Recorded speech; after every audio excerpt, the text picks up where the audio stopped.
సుమన్ టీవీలో మీ business promotions కోసం ఈ కింది నెంబర్ను సంప్రదించగలరు.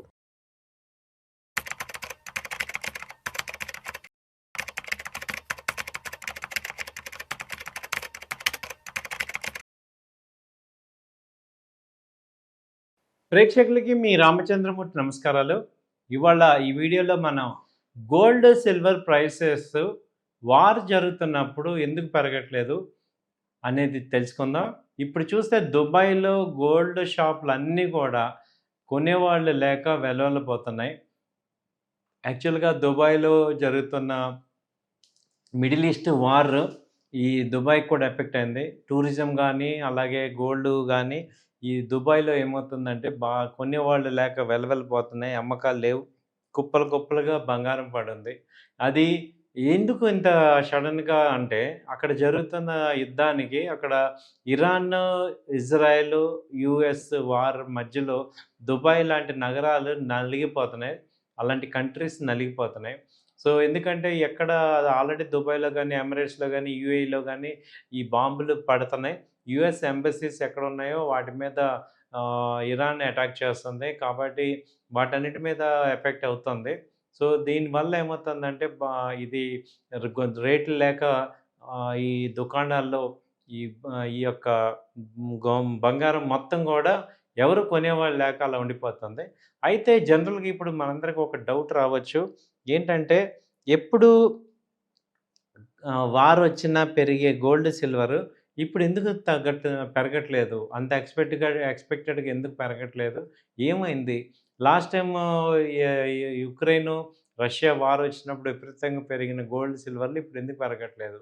అంటే దానికేంటంటే రీజన్ మెయిన్‌గా ఇప్పుడు ఫస్టు ఏమవుతుంది అంటే ఈ గోల్డ్ మీద కన్నా అందరూ కూడా ఎక్కువ మంది ఆయిల్ మీద ఇన్వెస్ట్ చేశారు. ఎందుకంటే అందరికి తెలుస్తుంది ఆయిల్ షార్టేజ్ వస్తుంది కాబట్టి ఆయిల్ రేట్లు పెరుగుతాయనేది అందరికీ తెలిసి క్రూడ్ ఆయిల్ మీద ఎక్కువ ఇన్వెస్ట్ చేశారు. అది మంచి రిటర్న్స్ ఇచ్చింది. దాదాపు 6,000 ఇంటర్నేషనల్‌గా $60 నుంచి ఇప్పుడు $110కెళ్ళింది. అలాగే ఇండియన్ మార్కెట్‌లో చూస్తే 6,000 నుంచి ఇప్పుడు 9,500, 10,000 దాకా వచ్చింది. అలాగే రెండోదేంటంటే ఈ ఇంటర్నేషనల్‌గా కూడా డాలర్ డామినెన్స్ వచ్చింది. ఎందుకంటే ఇప్పుడు క్రూడ్ ఆయిల్ రేట్లు పెరగటం వల్ల అందరూ గూడా క్రూడ్‌ని డాలర్స్‌లో కొనాలి.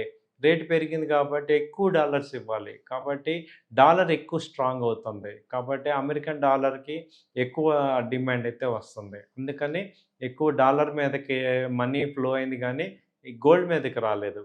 తర్వాత చూసుకుంటే ఈ ఇన్‌ఫ్లేషన్ పెరగటం అనేది జరుగుతుంది కాబట్టి, ఈ ఫెడరల్ రిజర్వ్‌కి రేట్ కట్స్ చేస్తారు. కాబట్టి కూడా అప్పుడేమవుతుందంటే డాలర్‌కి డామినెన్స్ పెరుగుతుంది. సో, అక్కడ బాండ్ ఈల్డ్స్ ఎక్కువొస్తాయి. బాండ్ మీద ఈల్డ్ ఎక్కువొస్తది కాబట్టి, మనీ అంతా కూడా యూఎస్ ట్రెజరీ బాండ్స్‌కెళ్ళే అవకాశాలు ఎళ్తున్నాయి. అందువల్ల ఏంటంటే, ఈ సేఫ్ హేవెన్ గోల్డ్ మీద ఎక్కువ మంది ఇన్వెస్ట్ చూపించట్లేదు.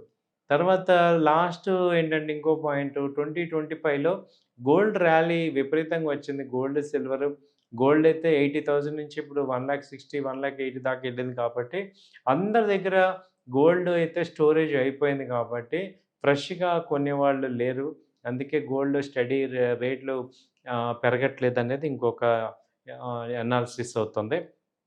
తర్వాత రీజన్ ఏంటంటే, ఈ ఇప్పుడు ఆల్ ఇన్వెస్టర్స్ మనీ అంతా కూడా ఈ ఈక్విటీ మార్కెట్స్ తగ్గటం వల్ల ఏం జరుగుతుంది, ఇప్పుడు ఈక్విటీ మార్కెట్స్ అన్నీ వరల్డ్ వైడ్ తగ్గుతున్నాయి కాబట్టి, యావరేజ్ పర్పస్ కోసం ఈ గోల్డ్‌ని అంతకుముందున్న డిపాజిట్స్ ఉన్నవి అమ్మేసేసి, ఇక్కడ మళ్ళీ ఈక్విటీలో యాడ్ చేయాలి కాబట్టి, వీళ్ళు యాడ్ చేస్తున్నారనేది దానివల్ల కూడా గోల్డ్ అండ్ సిల్వర్స్ తగ్గుతున్నాయి.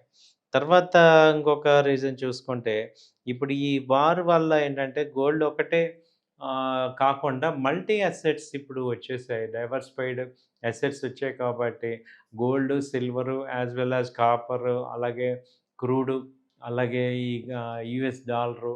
సో, ఇలా మల్టీ అసెట్ స్టాక్స్ వీటన్నిటి మీద డైవర్సిఫై అయింది కాబట్టి గోల్డ్‌కి ఇవ్వాల్సిన అన్నిటిని అమ్మేసేసి గోల్డ్ కొనేటట్టు వాళ్ళ లేరనమాట. అందువల్ల కూడా గోల్డ్ నార్మల్‌గా మూవ్ అవుతుంది.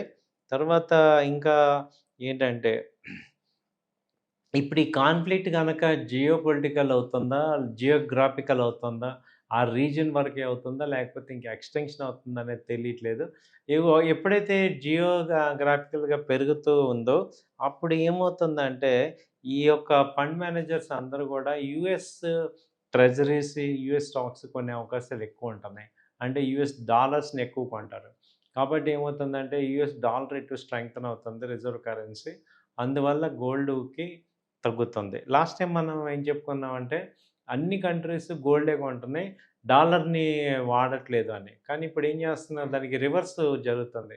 రష్యా కూడా ఇప్పుడు డాలర్స్‌ని కొంటామంటుంది. అలాగే ఆయిల్‌ని డాలర్స్‌లో ట్రేడ్ చేస్తామంటుంది. దాంతో ఏమవుతుందంటే డాలర్ డామినెన్స్ మళ్ళీ వస్తుంది. కాబట్టి గోల్డ్‌కి వాల్యూ తగ్గుతుంది. సో, ఇవన్నీ కూడా రీజన్స్ వల్ల గోల్డ్, సిల్వర్ ప్రైసెస్ అయితే స్టడీగా రేంజ్‌లోనే ఉన్నాయి. అంతకుముందు యుద్ధం స్టార్ట్ అయినప్పుడు ఫిబ్రవరి 28న ఈ క గోల్డొచ్చి $5,400 ఇంటర్నేషనల్‌గా ఉంటే, ఇప్పుడు 5,100 ఉంది. కాబట్టి కంటిన్యూగా ఇది తగ్గుతూనే ఉంది. బట్ ఎనీ టైమ్ గోల్డ్ మీద కూడా మళ్ళీ రీఇన్వెస్ట్‌మెంట్ వచ్చే అవకాశాలు కూడా లేవు. ఆహ్, any time geopolitical situations watch అవుతుంటే మారుతూ ఉంటున్నాయి. కాబట్టి ఈ ప్రెజెంట్ డాలర్ గూడా డామినెన్స్‌గా రావటం వల్ల గోల్డ్, సిల్వర్‌కి కొంత వీక్‌నెస్ అయితే కనపడుతుంది తెలుస్తుంది. థాంక్ యూ అండి. నమస్తే.